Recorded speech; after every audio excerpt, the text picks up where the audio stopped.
Gente, vamos continuar nosso curso de História. Neste momento nós vamos falar, né, sobre a América antes da chegada dos europeus, especialmente o território que hoje a gente concebe como América Latina. Né, hoje em dia, a gente vai dar uma olhada aí nos nomes que eram dados pelos diversos povos que ocupavam a região, mas hoje em dia a gente considera a região América Latina que foi ocupada tanto pelos espanhóis quanto pelos portugueses, tá certo? E nós vamos dar atenção a três povos específicos: os maias, que ocupavam essa região aqui do sul do México e de outros países da América Central, aqui na Península de Yucatán; os astecas, que ocupavam a região norte do México e sul do atual Estados Unidos; e os incas, essa região aqui seguindo a Cordilheira dos Andes, ocupando essa banda oriental da América do Sul. Eu quero deixar bem claro que esses não são os únicos povos que ocuparam a região. Existiam diversos outros, como olmecas e toltecas, entre diversos outros povos. Porém, uma certa visão da historiografia eurocêntrica, né, que a gente vem discutindo bastante isso no curso, identifica essas três civilizações como, entre aspas, principais, porque elas, na visão do europeu, estão mais próximas daquilo que ele chama de civilização. A existência de cidade, a existência de uma organização social hierárquica, né, do Estado, a cobrança de impostos. Então, essa estrutura social que na visão dos europeus é mais complexa, eles vão identificar isso com maior valor, né?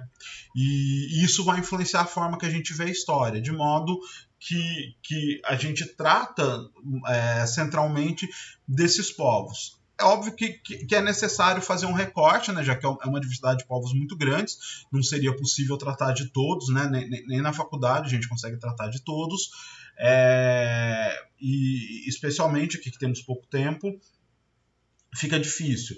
Mas lembrando sempre que esse recorte, né, ele tem essa visão de reconhecer o que há de mais próximo do europeu, na visão do europeu, para poder valorizar, certo? De modo que eles vão considerar essas civilizações mais complexas e avançadas e as outras mais primitivas. Essa distinção ela é por base da Europa. Tá? Então, vamos começar aqui. Nós vamos começar discutindo um pouco do território dos maias. Eu quero mostrar para vocês aqui a península de Yucatán, que é essa península aqui, e que ele vai ocupar uma região que hoje em dia são uns países, né? A região aqui do sul do México, Chiapas, né? Essa região aqui, a Guatemala, certo? Parte de Honduras e Belize. Esses pontos aqui, eles marcam sítios arqueológicos importantes da civilização maia, cidades e templos que foram encontrados, muito deles em meio à selva, tá? Ou em regiões montanhosas, que foram encontrados em pesquisas arqueológicas e hoje podem, por exemplo, alguns deles serem visitados como atrações turísticas, né? Esses pontos são prédios muito bonitos e de uma arquitetura bastante peculiar, né? Com características bastante próprias e, inclusive, isso alimenta algumas fantasias que depois a gente vai discutir por causa da presença dessas formas piramidais. Elas não são exatamente como as pirâmides do Egito, né, mas existe essa forma piramidal, o que para algumas pessoas vão querer ligar isso à relação com o Egito. Vamos falar então um pouco, aqui a gente tem uma foto, né, e um desenho dessa arquitetura constituída. Os maias, eles têm uma origem assim, nessa região do centro do México, provavelmente vão começar a se organizar, né, por volta de 1000 antes de Cristo, né, 1000 antes da Era Comum. A gente vê aí que nesse período, por exemplo, na Europa, está começando a se constituir, por exemplo, a civilização micênica, né, dos gregos. Então, é um período muito parecido à formação da Grécia, né, se a gente for fazer um paralelo para ter uma noção do tempo. Né. E o Catan, gente, a gente vai encontrar escrito de várias formas, algumas vezes acentuada, às vezes começando com I e terminando com um tio aqui, em vez do N. Existem várias formas de escrever Yucatán, até porque isso é uma grafia, né, fonética de uma palavra de uma outra língua que é o náhuatl. Então, não tem exatamente, a ideia é tentar imitar o som do que seria essa palavra. Então tem formas diferentes de se escrever. O tempo que vai ser considerado assim, a época clássica, o momento de maior esplendor, né? Às vezes a gente tem a mania de ver as civilizações como um crescimento, seu ápice, o declínio, que também a gente pode debater em algum momento, mas seria por volta do ano 300 a 900 depois de Cristo. Note que eles vão entrar em decadência, inclusive desaparecer, antes da chegada dos espanhóis. Né? Os espanhóis encontram a América em 1492, né? Vão ocupar esse território já no século XVI. Então, aqui no século X, eles já estão entrando em decadência e vão desaparecer. Essa estrutura social deles é muito interessante e é bom a gente pegar bastante dela porque ela vai ser usada. Agora que eu reparei, gente, nota que esse turista feliz com o bracinho levantado, alegre que só. Essa estrutura social vai ser muito parecida, por exemplo, com os demais povos que a gente vai estudar. Se tratam de cidades e que essa cidade tem a concentração do que seria a elite social, né, os nobres, os sacerdotes e uma parte da classe dos guerreiros, já que boa parte do exército era composta dos próprios camponeses, né, mas eu estou falando ali da liderança do exército, e as populações vão se estruturar em povoados espalhados e conectados por estradas ao redor dessas cidades, né, e entre essas cidades. De modo que essas populações vão produzir alimentação que vai sustentar essa cidade e são sociedades seminômades. Eles ocupam território, produzem ali, só que eles usam muito a prática da queima, né? de queimar a mata que havia antes e queimar o que sobrou da plantação para refazer outra, e isso vai desgastando o solo, o que leva, dentro de algum período, a necessidade de mudar para um outro lugar para maior produção do milho. E eu também queria destacar a importância do milho na alimentação desses três povos que a gente vai discutir. O milho tem uma posição muito importante como base alimentar desses povos que a gente dessa região do território que vai ser ocupado pela Espanha, desses povos. Certo? Então vamos dar continuidade aqui. Eu trouxe aqui uma imagem de um documento que eu já vou comentar, um documento muito interessante, vocês acham ele em espanhol, talvez achem em português, eu não procurei em português, na internet, que chama Popol Vuh, mas daqui a pouco a gente fala com ele. O território maia, como eu estava discutindo com vocês, essas cidades, ela não se baseava em um domínio, de um controle assim, de eu vou lá, faço guerra contra uma outra cidade, domino e ponho um governo meu. Era baseado por alianças. Cada cidade dessa eram como se fossem cidades-estados, né, que faziam relações de aliança e de acordo com outras e com os povoados, submetendo ela a uma relação de impostos e de fornecer trabalho e soldados. Né? Vão criar essa rede de relações. Uma coisa também muito interessante para a gente ver que tanto é presente na base das sociedades olmecas e toltecas, que são sociedades muito importantes, da quais vão se formar tanto os povos maias quanto os povos astecas que a gente vai ver, é a ideia de tempo. Eles têm uma ideia de tempo muito interessante, que é uma ideia cíclica de tempo, em que o calendário deles ele não é, por exemplo, linear que nem o nosso, assim, ó. A gente tem um marco, né, no nosso calendário, que é um marco cristão, que é o nascimento de Cristo, e ele segue linear, né? Tem anos antes de Cristo e anos depois de Cristo. E assim segue continuamente dentro do imaginário cristão até o retorno, né, de Jesus. Então, isso é uma ideia linear de tempo, né, em que há um julgamento final, um momento final em que se encerra esse tempo.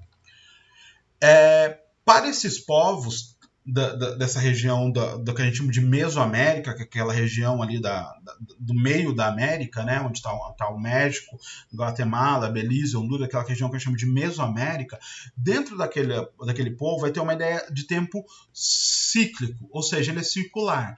Ele começa, né, ele segue um avanço circular de um momento de criação, expansão e depois destruição. Então, em cada ciclo, em algum momento ele vai ter o seu fim, ele vai ter o seu apocalipse. E então, especialmente os povos maias e astecas, eles acreditavam que já existiam ciclos anteriores aos deles e que eles estavam em um momento desse ciclo. E era muito comum a prática de sacrifícios humanos, porque para eles o sangue está muito ligado à fertilidade.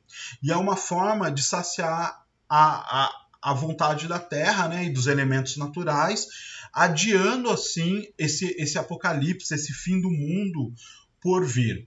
Era muito comum, voltar aqui uma imagem, e os templos, né, tinham essa estrutura. Aqui em cima geralmente era feito o ritual de sacrifício. Muitas dessas pessoas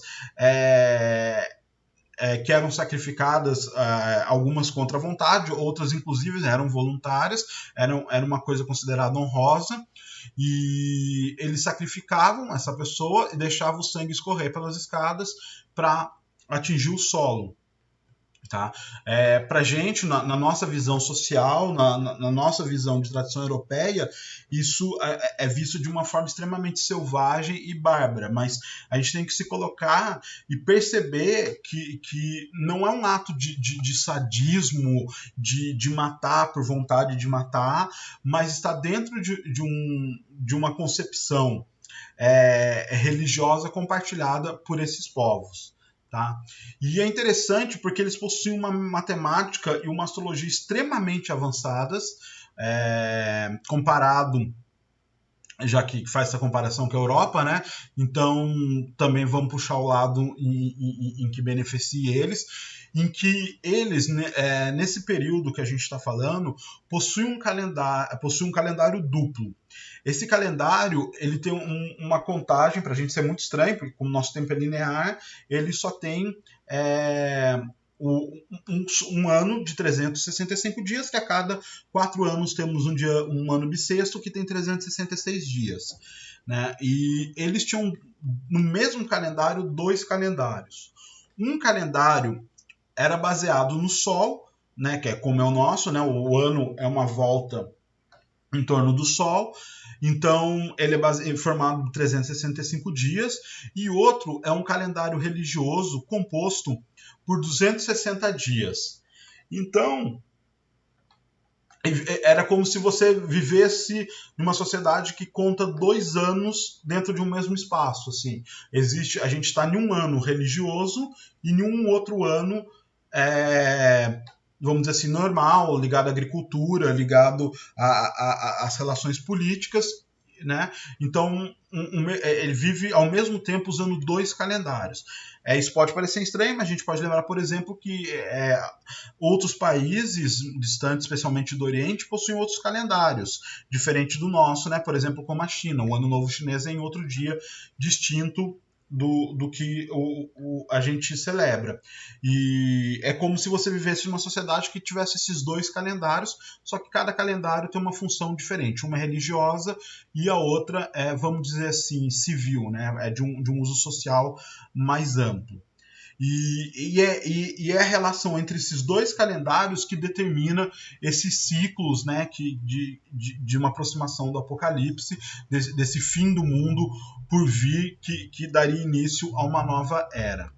E eu queria falar aqui, né, para a gente conhecer, que também existem alguns registros feitos pelos espanhóis, que chegaram lá e coletaram muito das tradições orais dos povos que viviam naquela região. Professor, o senhor disse que já estava em decadência. Sim. Porém, como eu disse, eram muitos povos. E o que vai acontecer? Quando os europeus chegarem nessa região, essas cidades principais, que a gente viu ali uma imagem de uma delas, vão estar vazias. E vão ter povos que vivem nas proximidades. E esses povos são herdeiro dos antigos maias, né? Para ser bem claro, é bem possível que sejam vamos dizer assim, os próprios maias que passaram por mudanças ao longo do tempo e passaram a habitar outros territórios. E então ele possui tradições, lendas que tinham conexão, né, com os maias que viviam naquele período daquelas grandes cidades. E isso foi reunido em um livro chamado Popol Vuh, que é um livro que é bastante estudado, inclusive porque existe um esforço espanhol de tentar aproximar essas lendas.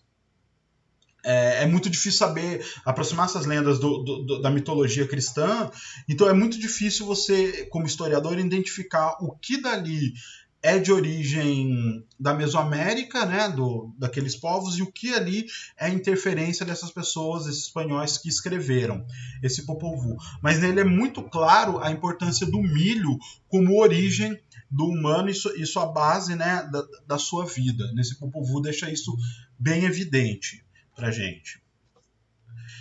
Eu queria falar um pouco aqui sobre o desaparecimento dos maias. O desaparecimento dos maias vai gerar uma assim gigantesca questão. Alguns historiadores vão dizer que eles surgiram em decorrência de guerras, outros vão dizer que foi por doenças, né? Eu botei aqui uma imagem de uma contaminação biológica para a gente marcar aqui, e especialmente vai alimentar um imaginário do qual o History Channel, por exemplo, mas não só o History Channel, na verdade, chegou atrasado nisso, da questão dos alienígenas, especialmente pela questão das pirâmides que vão ligar com o Egito, que já tem essa ideia de que aquelas pirâmides não poderiam ser construídas por pessoas, né? Então deveria ter uma intervenção alienígena. O que a gente pensar é racismo, né? Porque é uma forma de dizer que grandes monumentos não poderiam ser construídos por pessoas negras. É mais fácil acreditar que um alienígena veio de algum outro planeta até aqui, construiu uma pirâmide e ir embora, do que aceitar que foi construído por negros. Então, isso está muito vinculado também a um certo racismo estrutural, né? Vamos dizer assim. E um dos principais personagens disso, que até hoje tem um nome famoso e dá entrevistas, é o Eric von... nunca sei pronunciar esse nome, Däniken, Eric von Däniken, que escreveu, entre esse livro aqui, Crepúsculo Deus, o mais famoso dele eram os deuses astronautas, o que ele quer dizer que eram os deuses alienígenas, né? Seriam os deuses alienígenas, e ele vai usar várias imagens em pedra que supostamente ele teria encontrado, com desenhos de naves muito claras, assim. Vai se descobrir que muitos desses desenhos são falsos, foi ele mesmo que fez nas pedras, não são originais, e vai mostrar, né, que existe uma força muito grande dele em tentar empurrar essa narrativa desse misterioso desaparecimento, né? Gosta de se criar esse mistério e supor isso. sendo que o mais provável é que esses povos, por alguns motivos, inclusive pode ter sido doenças, tenham abandonado essas cidades e passado a ocupar outros territórios, sendo inclusive a maior parte dessas cidades elas são encontradas inclusive com expedições em que os nativos apontam o lugar onde está a cidade, tá? Ou seja, os arqueólogos vão lá, começam a conversar, e falam, tem uma cidade abandonada que fica em tal direção. As pessoas vão lá e encontram essas cidades de pedra. Então, para a população dali, eles têm conhecimento, né, desse território, dessa região, e são cidades abandonadas. É importante lembrar que até na nossa sociedade, existem cidades abandonadas. Nos Estados Unidos é muito comum, né, chamar de cidades fantasmas. No Brasil também, Monteiro Lobato escreveu um livro a respeito do que eles chamam de cidades mortas, né, na região do Vale do Paraíba, que é entre São Paulo e Rio, que eram cidades produtoras de café e depois foram abandonadas.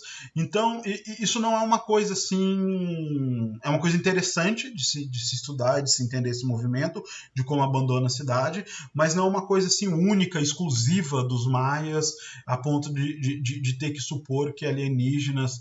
Deve ser difícil usar óculos com um olho assim, mas deve ser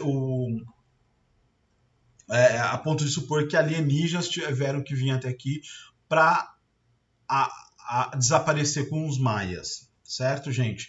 E lembrando também, o Erich von Däniken, ele tinha uma certa debate dentro da academia, quando foi provado, né, essa fraude dele, ele é afastado do meio acadêmico e ele sempre vai participar de programas ufológicos, ele vai continuar tendo um renome entre o pessoal que estuda ufologia, né, que é o estudo do aparecimento de avistamentos de alienígenas, certo? Então ele vai se tornar uma figura muito importante. Mas a gente aqui no curso de História vamos tomar as respostas que a gente tem fontes, né? Como diz para você, a história é ligada a fontes, o que a gente tem, que é provavelmente o abandono dessas cidades e a ocupação de outros territórios e a modificação dos costumes e tradições desse povo, como acontece com qualquer povo ao longo do tempo. Vamos agora então partir um pouco para os astecas. Os astecas vai ser um grupo de pessoas, de um povo, né? Um grupo de pessoas que na verdade o nome deles é meticas, e eles vão vir em uma onda de migração, né? Vindo da região aqui nordeste do México, e vão vir entrando para essa região que era ocupada pelos povos toltecas. Então, lá por volta do século XII depois de Cristo, estamos falando por volta de 1100 e pouco, note que já está em declínio o que seria essa civilização maia, né? A gente já está falando de anos depois, e estamos falando aqui, comparando a Europa, estamos no momento de desenvolvimento das universidades na Europa, das cruzadas, né? As cruzadas começam no final do século XI, e então nós estamos nesse momento lá na Europa, e nós vamos ter essa migração desses povos que primeiro vão se estabelecer na cidade de Tula, que é uma cidade tolteca, e eles vão estabelecer ali por um tempo, e aonde vão adquirir diversos traços da cultura tolteca, inclusive a religião, quanto algumas tecnologias, costumes, e vão viver ali por um tempo. Nesse período, eles vão adaptar um pouco da religião deles e vão colocar um dos principais deuses toltecas, que é o Sol, eles vão reconfigurar essa figura em um deus já mais antigo deles, né, como se fosse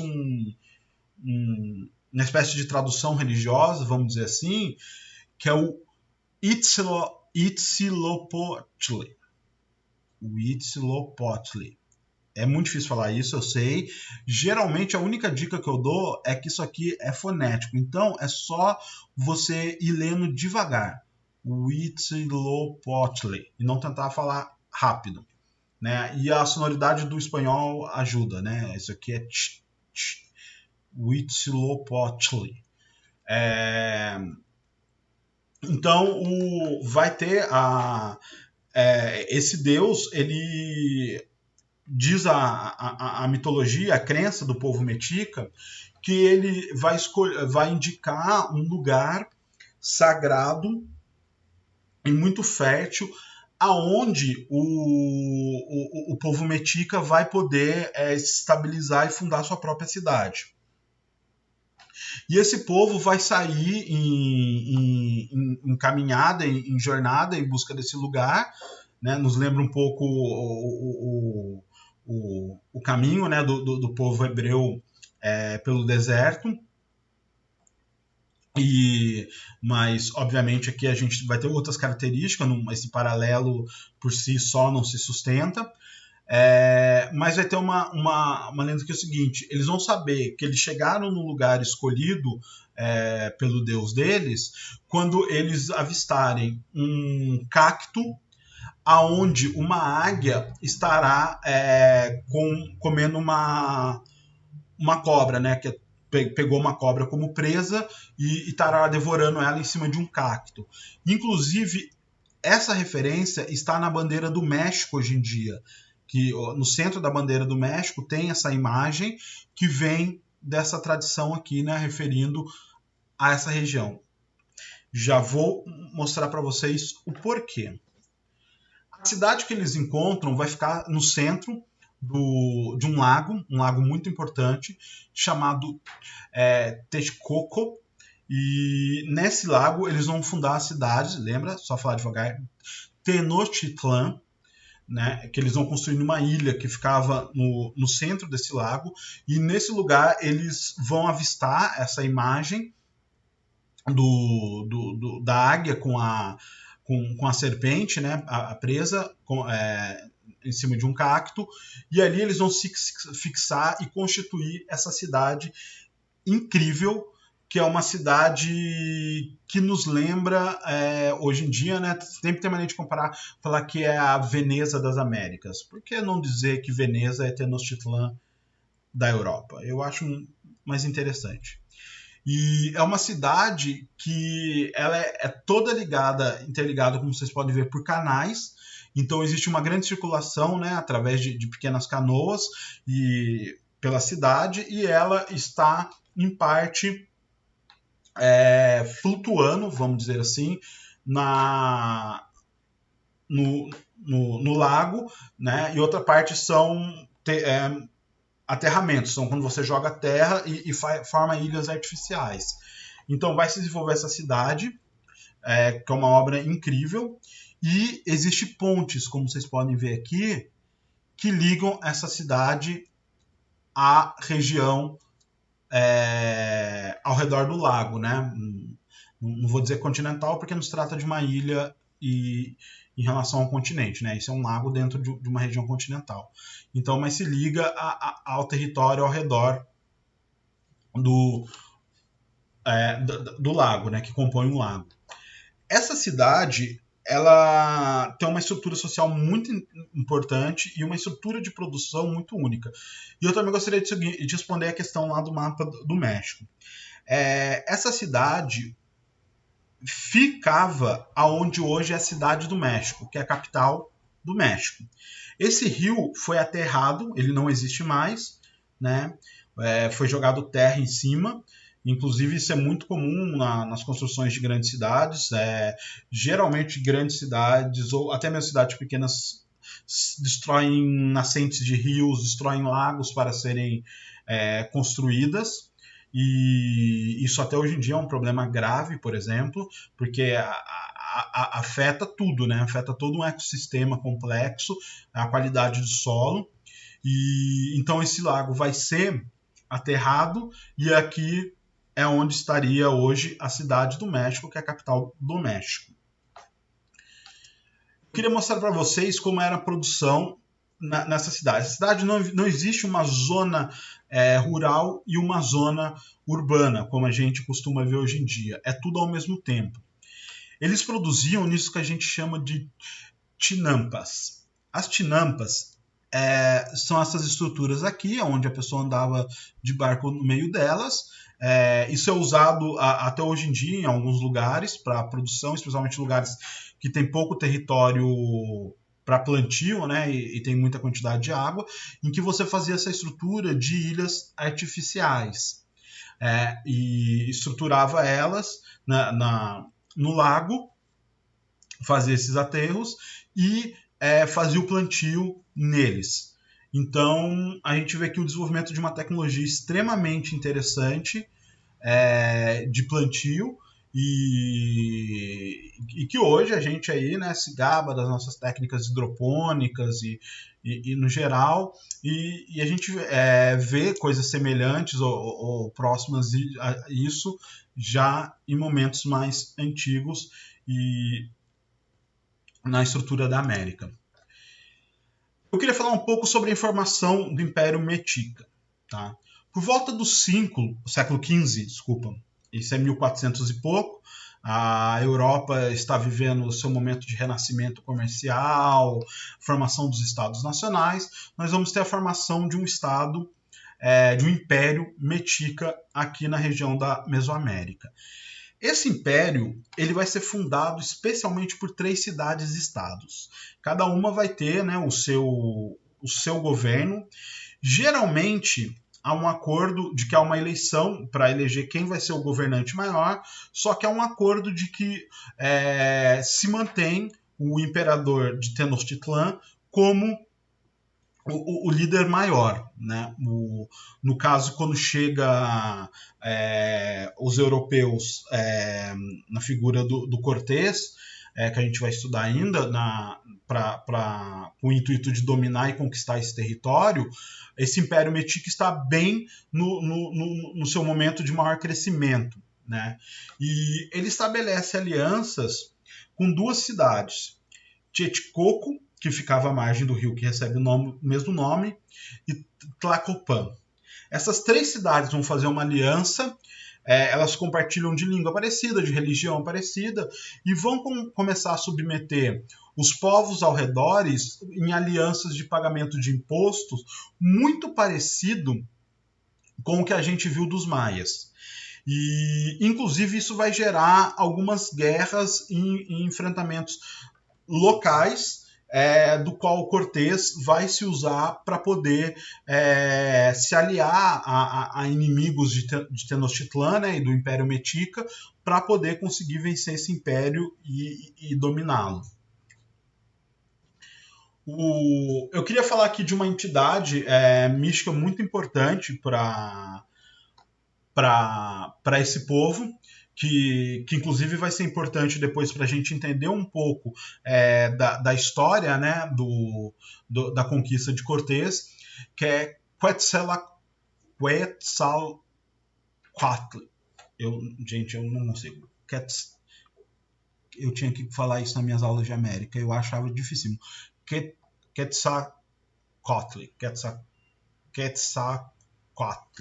Não sei falar, mas deve ser assim. Mas é só ler devagar. Quetzalcoatl. Que é a serpente emplumada.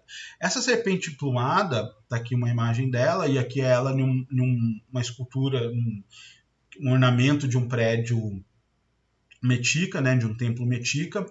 Essa figura, a serpente emplumada, ela é um deus muito importante na cultura, que eles herdaram dos toltecas, e que supostamente teria partido em direção ao leste, e um dia voltaria. E quando esse deus voltasse, ele iria trazer com ele, né, a destruição e o fim do ciclo.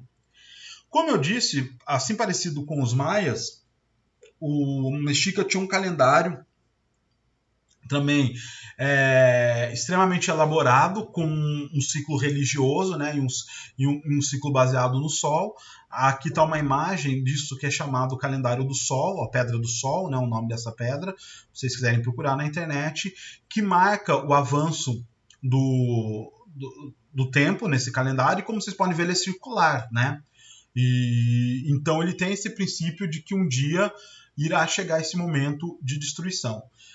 Há várias interpretações, inclusive ficava falando em 2012 marcava o fim do mundo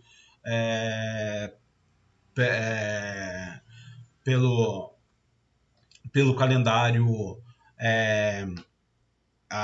metica, né, azteca, que seria o próximo fim de ciclo. Então várias pessoas aí diziam que isso iam marcar o fim dos tempos, certo? Então essa é uma pedra muito famosa e muito, muito comum. De se ver e de ser reproduzida. Se viajar para lá, provavelmente existe várias cópias para você comprar. O original está no museu. Tá? Eu queria trazer um outro elemento da sociedade asteca para a gente conhecer, que é a Guerra de Flores ou Guerra de Floreio. Aqui tem a figura de um guerreiro se preparando, né, para a Guerra de Floreio. E essa guerra é muito interessante porque ela não era uma guerra em que o objetivo era lutar, conquistar território ou algo parecido. Nessa guerra, os principais guerreiros, eram escolhidos os principais guerreiros de cada povo, eles se enfrentavam em uma luta que era ao mesmo tempo um ritual, que envolvia danças e luta, e aquele que vencesse, aquele grupo que vencesse, né, daqueles pequenos guerreiros, todos os demais soldados tinham que aceitar a vitória, os que foram derrotados. E esses guerreiros que eram derrotados eram submetidos a sacrifício, assim como a gente viu dos povos maias, né?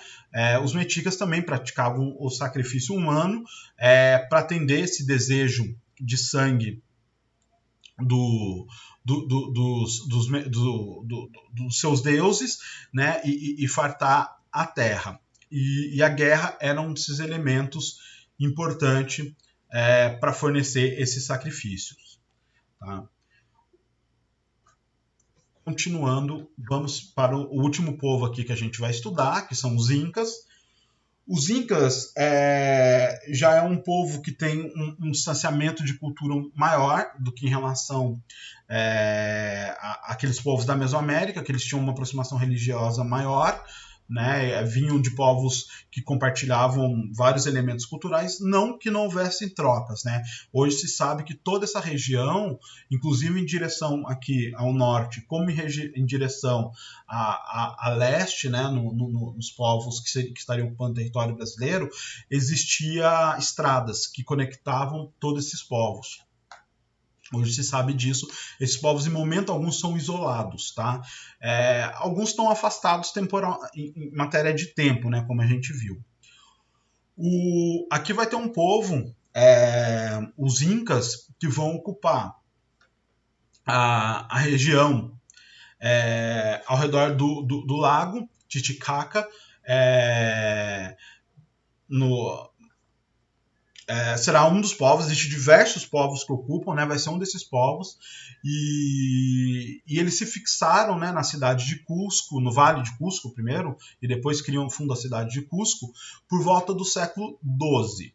Então, é mais ou menos ali parecido, né, a formação mais ou menos contemporâneo aos nossos colegas meticas, e a gente viu lá, né, aquele período em que está começando a se destruturar o feudalismo e começando a surgir a expansão comercial na Europa, mas ainda se trata da Europa medieval.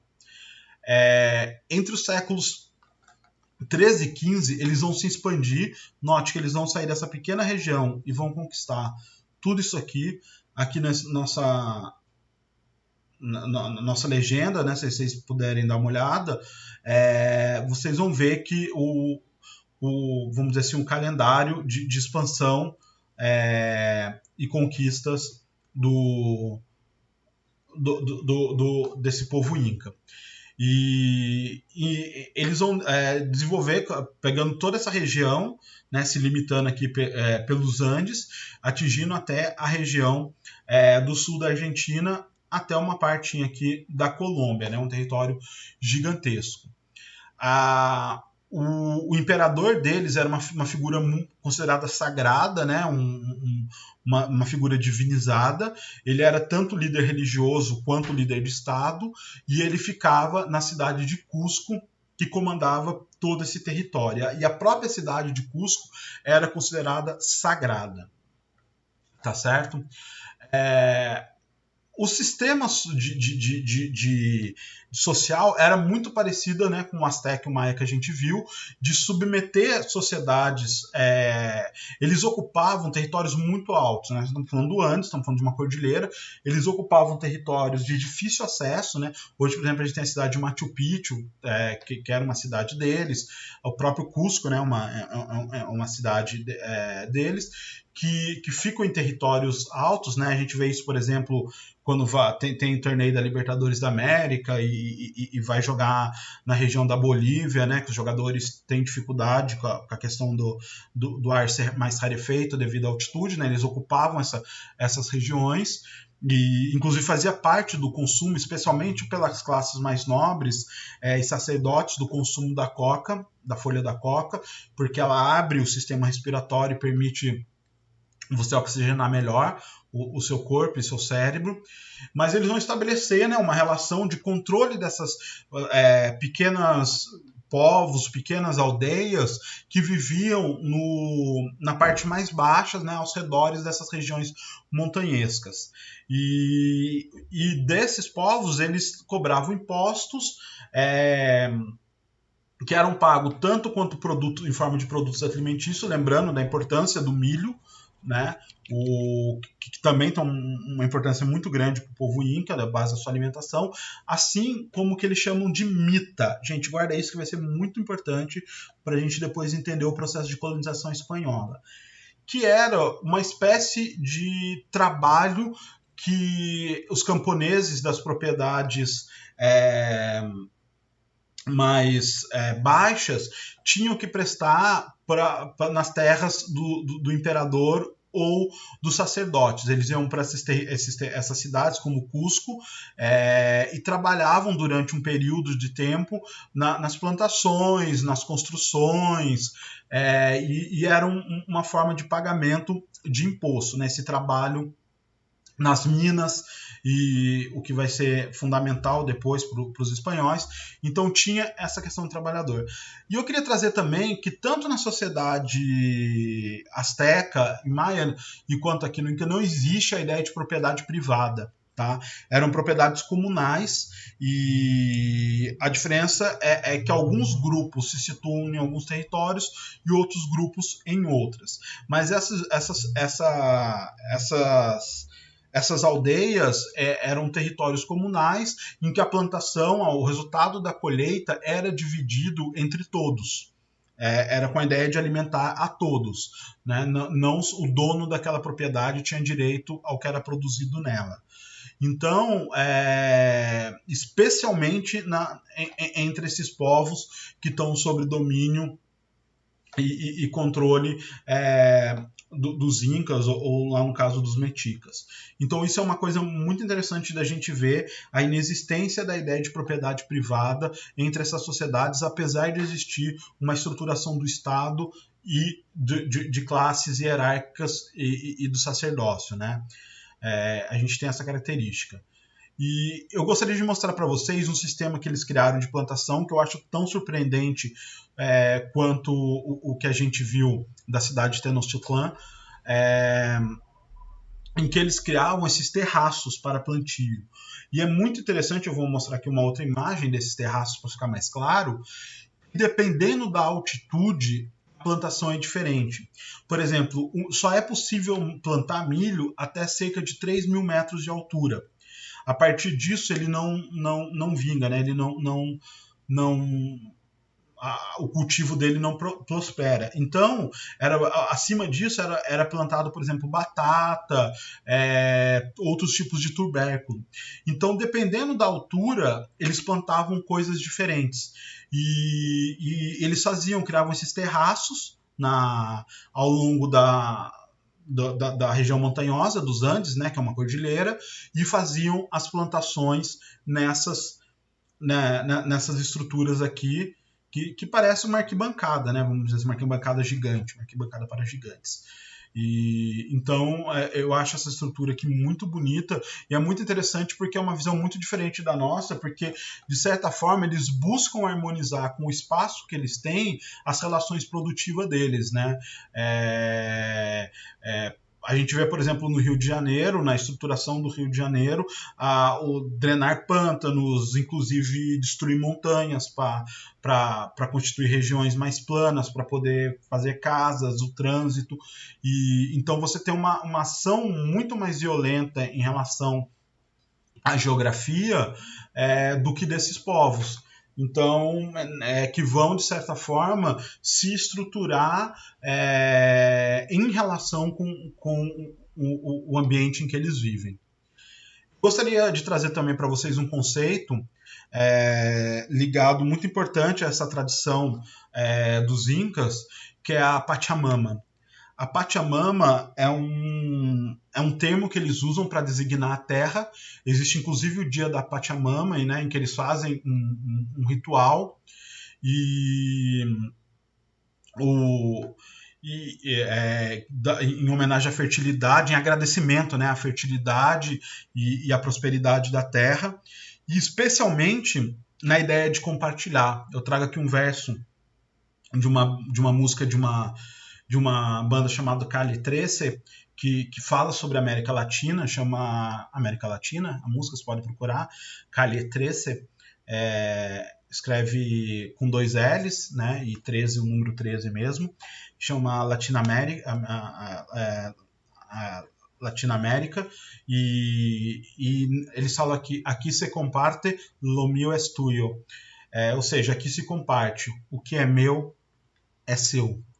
E isso é uma característica fundamental desses povos, que eu toquei na ideia de falta da sociedade da propriedade privada, que em um ambiente extremamente difícil de habitar, que são esses territórios andinos, que tem poucas zonas de planície para plantação, havia uma preocupação muito grande, inclusive das classes governantes, de criar essa relação de ajuda e de compartilhar e de agradecimento à terra.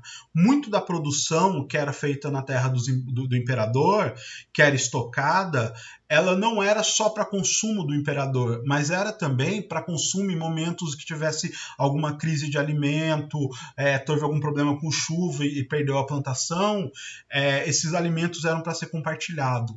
E isso vai estar ligado muito forte às tradições tradicionais, nativas desses povos andinos. E é muito interessante porque a gente está vendo desde 2019 várias revoltas no Chile contra a Constituição neoliberal, o projeto neoliberal, né, que cada vez tem-se mais interesse em se implantar no Brasil, que foi implantado durante a ditadura de Pinochet,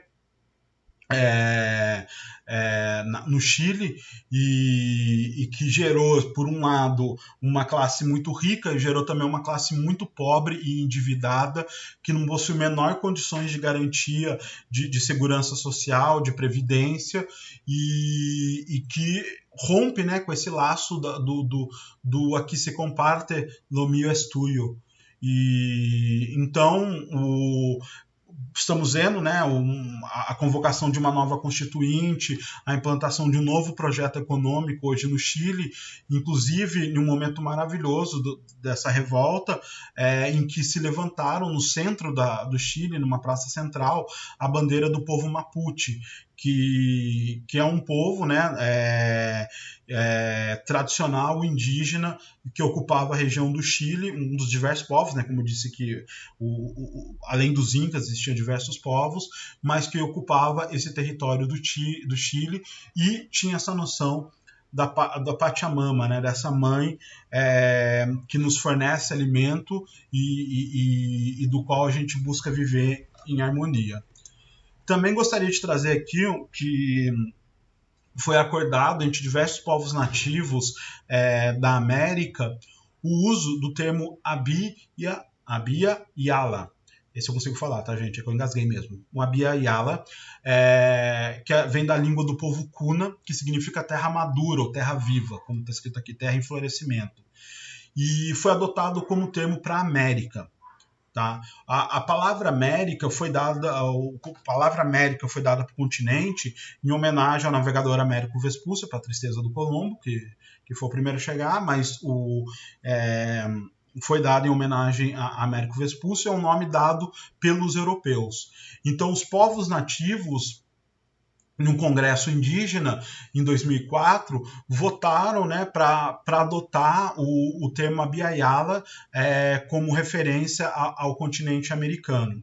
E eu acho isso uma relação muito importante, inclusive, de construção de identidade. E trouxe aqui a figura do milho, e gostaria de lembrar que o milho não só é a base de alimentação desses povos, como hoje em dia a gente só encontra milho crioulo, ou seja, milho natural, assim,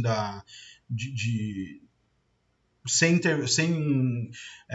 interferência de engenharia genética, em populações indígenas ou em grupos quilombolas. O MST possui.